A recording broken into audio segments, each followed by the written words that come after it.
Peut-on se battre et même mourir pour une question d'orthographe? Eh bien, la réponse est oui. C'est ce qui s'est passé en Grèce il y a un peu plus de 100 ans de cela. Nous sommes en 1901 et une nouvelle traduction de la Bible a été publiée en grec moderne, avec une orthographe modernisée. Un certain nombre de personnes sont contre, des étudiants notamment qui manifestent, et les émeutes tournent au drame. Il y aura 8 morts. 8 morts, on les appellera les émeutes de l'Évangile. Pour comprendre comment on a pu en arriver là, il faut comprendre que la Grèce, à ce moment-là, vient de perdre une guerre contre l'Empire ottoman. Il y a un problème un peu existentiel. Certains se réfugient évidemment dans la gloire passée de la Grèce, regrettent cette gloire disparue, et ils sont attachés à l'orthographe de l'époque, au grec classique. C'est d'ailleurs ce grec classique qui avait été choisi en 1830 au moment de l'indépendance de la Grèce. Il y a juste un petit problème, c'est que ce grec classique n'est plus compris par le peuple. Et donc, au tournant du siècle, la reine de l'époque, la reine Olga, constate que le peuple n'arrive pas à lire la Bible. Et donc,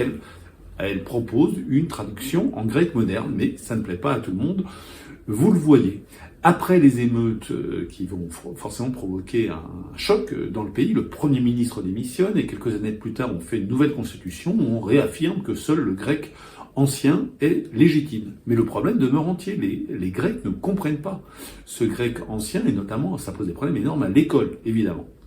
Il faudra attendre le retour de la démocratie en 1976 pour que le grec moderne soit imposé, soit accepté comme langue d'usage. Alors aujourd'hui, les deux langues coexistent. On a gardé des mots du grec ancien pour des formules un peu savantes, par exemple. Mais vous voyez ce qui s'est passé.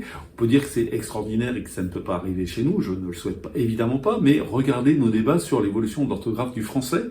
On a les mêmes arguments un petit peu qui sont opposés.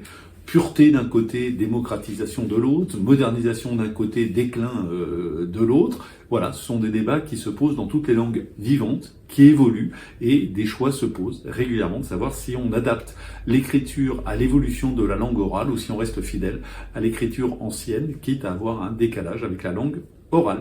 Plus de détails que d'habitude sur la version écrite de la lettre d'information de l'Express sur le bout des langues. Très bonne semaine à tous.